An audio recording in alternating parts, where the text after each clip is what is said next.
बिस्मिल्लाहिर्रहमानिर्रहीम। आज का जो हमारा टॉपिक है ये है लॉन्ग क्वेश्चंस। इसका पार्ट 1 है क्योंकि काफ़ी सारे लॉन्ग क्वेश्चन हैं यहाँ पर।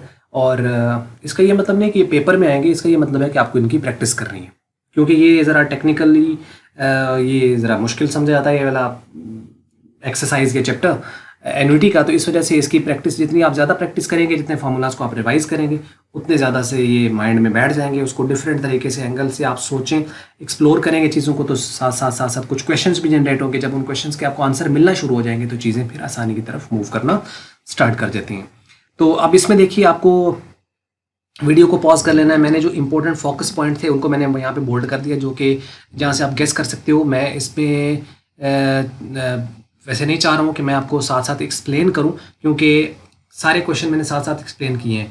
आपको क्या करना है, वीडियो को साथ साथ पॉज करें, क्वेश्चंस को पढ़ें और उससे गैस करने की कोशिश करें कि ये पहली बात, आपने स्टेप कौन कौन से हैं। सबसे पहले देखना है कि ये कौन सा टॉपिक से क्वेश्चन है। तो वो आपको सारे ही चूँकि एन्युटीज़ के ही हैं, या यहाँ से क्वेश्चन से पता भी चल जाता है, क्योंकि जहाँ वो each year, each month, each semi annually, each quarter एक स्पेसिफिक अमाउंट पे कर रहा होता है, बार बार एक अमाउंट रिपीट हो रही होती है, इंस्टॉलमेंट बन रही होती है, चाहे वो रिसीव हो रही है चाहे वो पे हो रही हो। तो इसका मतलब यहाँ से हमें अंदाजा हो जाता है कि ये एन्युटी का क्वेश्चन है। तो पहले आपने चेक करना है कि क्वेश्चन कहाँ से आया। तो वो तो ऑब्वियसली एन्युटी का आ गया। जब आपको ये पता चला कि एन्युटी का क्वेश्चन है, तो दूसरी चीज़ आपने गेस करनी होती है कि ये उसकी टाइप कौन सी है। टाइप में 3 तो टाइप है, तो 3 में से कोई एक होगा।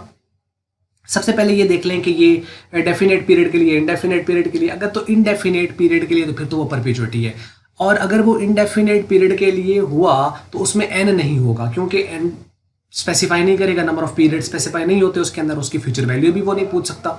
तो परपेचुइटी आ जाए फिर तो आप उसको नॉर्मली सॉल्व कर लो। हाँ, परपेचुइटी का ज़्यादातर क्वेश्चन नहीं आपका या तो ऑर्डिनरी या ड्यू का होता है। तो अब इन दोनों में गैस करना है कि ये ऑर्डिनरी का है या ड्यू का है।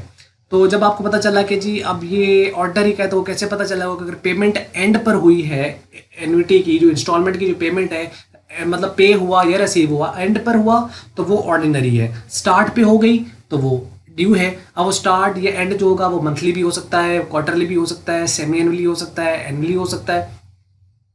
तो ये इस तरह करके है। तो मीन्स अब आपको पता चल, अगली चीज़ उसके बाद गैस करनी होती है कि अब इसमें हमने फाइंड क्या करना है। तो जब फाइंड करना है तो लाजमी बात है उनका कुछ फार्मूलाज हैं। तो 2 फार्मूलाज आपके पास ऑर्डिनरी के हैं, 2 फार्मूलाज आपके पास जो है वो एन्युटी ड्यू के हैं, यानी एक प्रेजेंट वैल्यू का और एक फ्यूचर वैल्यू का। फ्यूचर वैल्यू क्या होती है, प्रेजेंट वैल्यू क्या होती है, वो बेसिक सारा आपको पता है। अब इसमें इंपॉर्टेंट जो चीज़ आपने याद रखनी है ना, कि इसमें प्रेजेंट वैल्यू के केस में हम कैसे याद रहेगा कि प्रेजेंट वैल्यू में क्या होता है और फ्यूचर वैल्यू में क्या होता है और ऑर्डिनरी में क्या, ड्यू में क्या। तो फार्मूला आप सीक्वेंस वाइज लिखिए। मैंने शुरू में कहा था सबसे पहले सिंपल इंटरेस्ट के फार्मूलाज याद करें, जहाँ पे उसका एक एंड हो रहा है तो कंपाउंड इंटरेस्ट का वहाँ से ए से स्टार्ट हो रहा है। और अगर आपको कंपाउंड इंटरेस्ट का ए का फार्मूला पता है तो सिंपल आप वहाँ से एन्युटीज के भी याद कर सकते हैं। बिल्कुल एक सीक्वेंस तरतीब के साथ आप चीज़ें अगर आप देखें तो आसानी से याद हो जाता है। अच्छा, अब ये कंफ्यूजन कि फार्मूलाज मिक्स हो जाते जी हमारे, वो मिक्स नहीं होते, आप उसको लिंक करना सीखो। देखो कि अगर आपके पास प्रेजेंट वैल्यू की वो बात करेगा ना, जब भी वो प्रेजेंट वैल्यू की बात करेगा तो उसमें एन नेगेटिव है, एन नेगेटिव है। यानी ये आप लिंक कर लो कि एन नेगेटिव जब फार्मूला में आ रहा है तो वो किस में नेगेटिव आ रहा है? वो नेगेटिव आ रहा है प्रेजेंट वैल्यू के केस के अंदर। और एन पॉजिटिव कब है? फ्यूचर वैल्यू के केस में। इसका अंदर पॉजिटिव, नेगेटिव, प्रेजेंट और फ्यूचर वैल्यू की बेस पर है। तो अब दूसरी बात है कि जो 1 + i का जो फैक्टर है वो कब साथ आना है कब नहीं आना, वो एन्युटी ड्यू और ऑर्डिनरी एन्युटी की बेस पर है। अगर ऑर्डिनरी है तो उसके साथ 1 + i का फैक्टर साथ नहीं आना, और अगर वो ड्यू है तो उसके साथ 1 + i का फैक्टर साथ आना है। बहुत सिंपल है। मतलब क्या है कि ऑर्डिनरी एन्युटी और एन्युटी ड्यू, उसको आप जब डिफरेंशिएट करेंगे फार्मूला याद करने के लिए, तो याद रखना है कि 1 + i की बेस पर आप उन दोनों में याद रखेंगे, डिफरेंस करेंगे। वैसे डिफरेंस अलग है जो उनके दरमियान क्वेश्चन में पूछा जाता है तो आप उनके लिखते हो।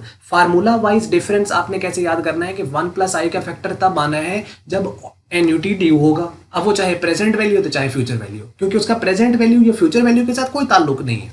1 + i ने आना ही आना है अगर वो एन्युटी ड्यू है। क्लियर होगी बात?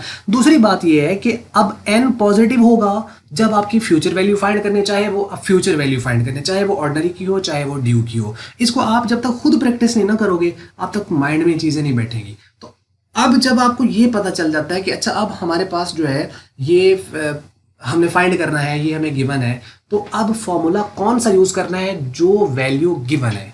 मतलब अगर फ्यूचर वैल्यू गिवन है तो फ्यूचर वैल्यू का फॉर्मूला, अगर प्रेजेंट वैल्यू गिवन है तो प्रेजेंट वैल्यू का फॉर्मूला, अगर इन दोनों को फाइंड करना है तो फिर उसके अकॉर्डिंगली मतलब उनमें से फॉर्मूला।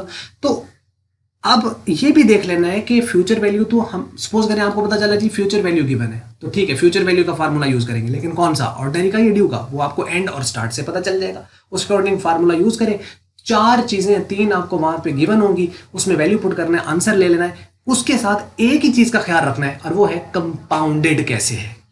मंथली कंपाउंड हो रहा है, सेमी एनुअली कंपाउंड हो रहा है, ईयरली कंपाउंड हो रहा है, क्वार्टरली कंपाउंड हो रहा है, कैसे है, उसके अकॉर्डिंगली आपने आई और एन को सेम करना है और वैल्यू को पुट करके आपने उसके आंसर निकाल लेने। और आखिरी जो चीज है इसके अंदर वो है आपका रेट ऑफ इंटरेस्ट, कि जब भी हमें एन्युटी के अंदर रेट ऑफ इंटरेस्ट निकालना है तो उसके लिए हमें एन्युटी टेबल चाहिए, ऑर्डिनरी का या ड्यू का, और प्रेजेंट वैल्यू के केस में और फ्यूचर वैल्यू के केस में।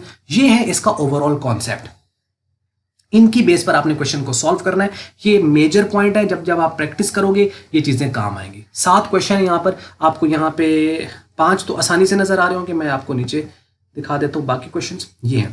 तो वीडियो को पॉज करके इसको आप सॉल्व करें। सॉल्व करने के बाद आपकी बुक के अंदर भी ये क्वेश्चन इसी तरह बिजनेस मैथमेटिक्स में दिए गए, आप चाहें तो इसको सॉल्व करके आप कमेंट्स पे इसका पोस्ट कर सकते हैं कि मेरा ये आंसर आ रहा है, साथ साथ हम आपको इंशाल्लाह अपडेट करते चले जाएंगे। तो ये थी वीडियो। अगर आपको मल्टीपीडिया की वीडियो अच्छी लगी इसको आप लाइक कर लें, शेयर कर लें दूसरों के साथ। अगर आपको अच्छी नहीं लगी इसको आप कर दें डिसलाइक। और वीडियो देखने का बहुत बहुत शुक्रिया।